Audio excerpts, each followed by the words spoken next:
So here's an interesting technique, scrolling across the still image. And this is the kind of thing you do in After Effects often, but I'm going to show you how to do it in Photoshop.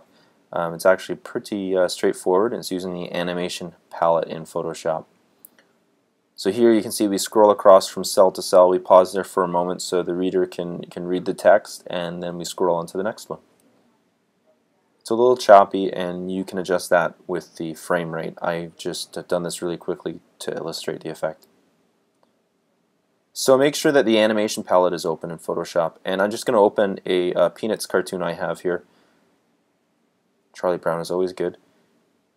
And just make this window a little smaller and move it over to the side.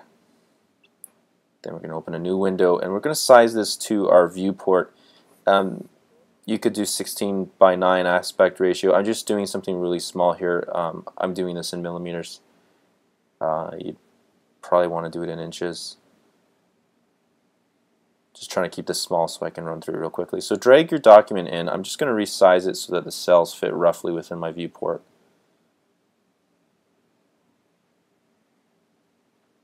A little bit smaller. That's about right. There we go. So I'll save that.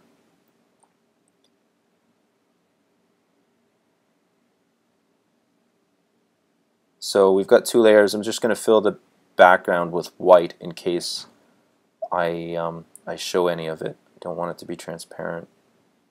So there we go. So going back to our original layer here, here's the animation palette. We're going to create a new frame, and in this frame we're going to move our comic strip. So we have the original frame, the new frame. We're going to move the comic strip over, and that's only going to apply to this frame in the animation. Resize it a bit. I want to zoom in a bit, so you can do that as well. There we go.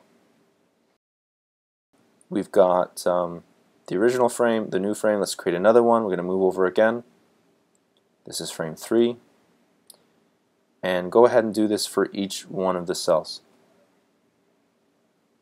And so the last cell here.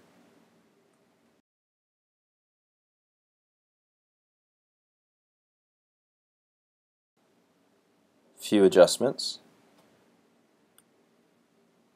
Okay. I went back and made a few more adjustments, but I didn't want to bore you with that. So there we go. We've got the animation start to finish, and it's very abrupt. We want to play it once. There we go.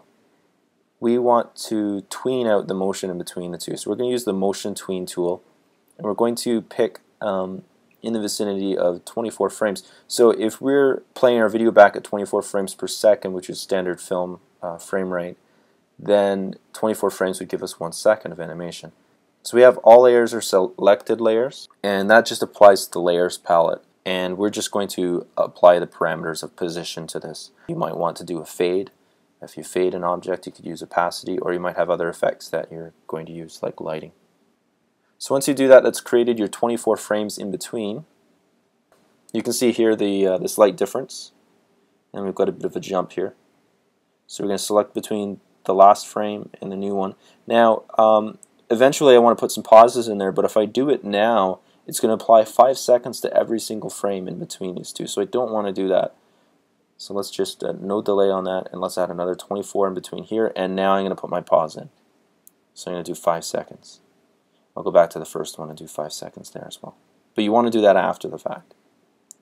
So continuing on, just do the same thing for the rest of your frames, and I'll see you back here for exporting your video. So now we have all our frames.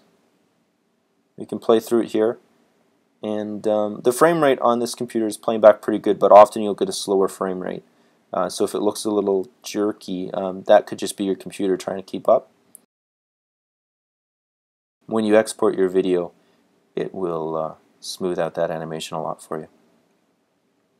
Here we can see in the timeline mode with the clock ticking, and yeah, I'm getting pretty close to 24 frames per second. This is also low resolution that I'm doing this at. If I was doing a higher resolution, I'm pretty sure I wouldn't be getting 24 frames a second. So there we go. That's our whole animation. Now we need to export it. So we go to File, Export. render video. Just going to go ahead and name my video. Let's call it comic strip. Save it to the desktop so I can get at it easily.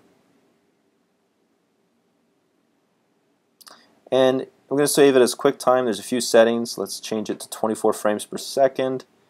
Keyframes. I'm going to do one keyframe every 24 frames. Don't really have to worry about that at this moment, but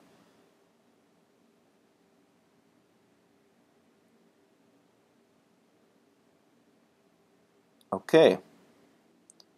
So there we go. Looks good.